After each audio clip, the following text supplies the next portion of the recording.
Let me ask you something. How much time have you wasted looking for a file or worrying about losing a client's project because your storage system is a mess? Well, today I'm breaking down a simple but effective hard drive organization system that I think every creator needs to keep their workflow smooth, their projects safe, and most importantly, their sanity intact. Whether you're a photographer, videographer, or content creator, managing storage isn't just about space. It's about efficiency, reliability, and most importantly, peace of mind. Let's dive into the 4 key parts of a solid system: active project storage, backups, long-term archiving, and the ultimate file structure to keep everything connected. The ultimate hard drive organization system for creators.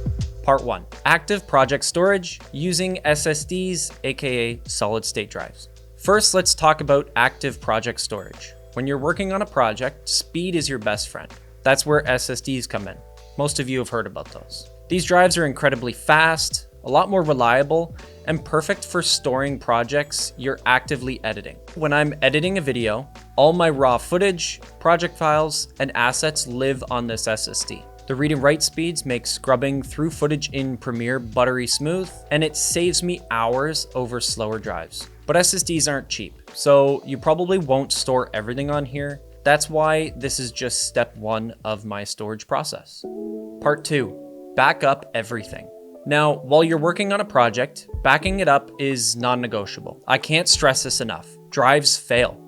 Mistakes happen, and losing client work isn't just stressful, it can be a reputation killer. I use a 1-to-1 backup system. That means for every file on my SSD, it's duplicated on an external spinning hard drive or a different SSD. You can use tools like Time Machine on a Mac or something like SyncBack or Free File Sync on Windows to automate this process. This backup drive doesn't need to be lightning fast, since it's for safety, not speed. But make sure it's reliable, and if you can store it separately from your active drive in case if something happens to your workspace. Part number 3, archiving completed projects, aka long-term storage. Once a project is completed and delivered to a client, it's time to archive it. You don't want old projects cluttering your fast, expensive SSDs, but you also don't want to delete them, especially if there's a chance the client will need revisions or re-edits in the future, which happens all the time. This is where slower, higher capacity drives or a NAS, aka network attached storage, can come into play. These drives are perfect for storing completed projects because they're a lot more affordable than SSDs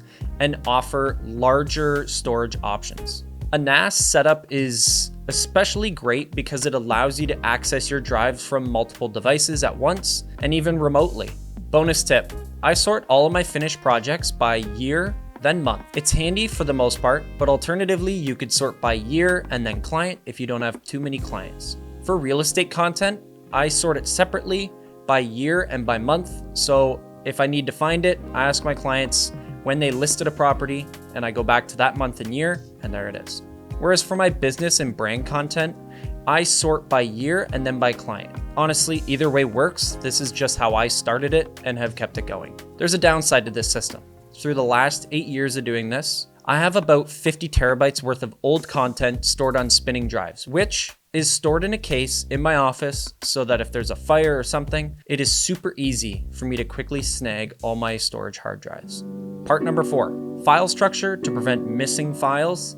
This is the best part in my opinion. Now this is one step that really brings it all together, creating a consistent file structure for every project. Trust me, this will save you endless headaches when revisiting old projects as well. Here's a simple template you can copy and paste every time you start a new project. O1, final exports. O2, drafts for video drafts. O3, footage, includes all my raw footage. In that, I have vertical footage in BTS. Folder number 4, photos, including raw photos in one folder, and my Lightroom catalog in the other. Number 5, Premiere project files and After Effects files. Keep that aside there. Number 6, branding. I keep my branding in that folder as well as another folder with all the client's branding. Number 7, music and sound effects, self-explanatory and subfolders, as well as transitions and other add-on content. Number 8, social content exports.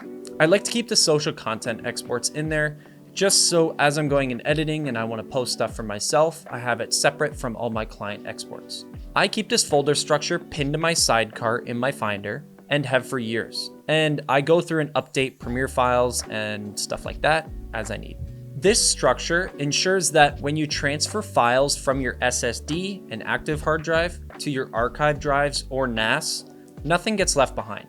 It also makes it easy to find files months and even years later. I do it this way because a lot of editors like Premiere will trace back the path of where a file came from. And if you put a music track in the music folder, and then when you transfer that to another drive, it's easy to find that same song again or asset, keeps it nice and simple. Whereas if you left it in the downloads folder and dragged it straight into your editor, that can cause issues later when you delete all of your stuff in your downloads folder. This is just the way I do it.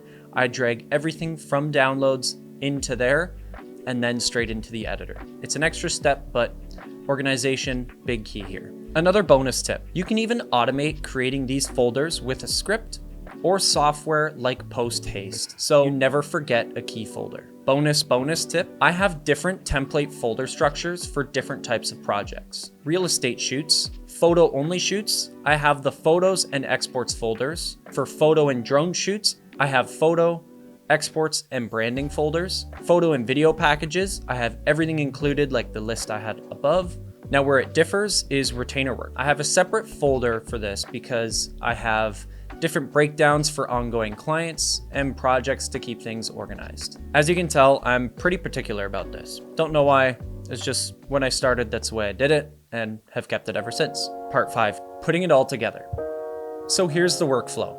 Use an SSD for new and active projects to work faster and more efficiently. At the same time, back up your work regularly to a reliable external hard drive, archive completed projects on spinning hard drives or a NAS system, and stick to a consistent file structure to avoid missing files and to streamline your workflow. This system keeps everything in its place, reduces the risk of losing files, and makes it easy to scale your projects and, in the end, grow your business. Part 6, closing thoughts.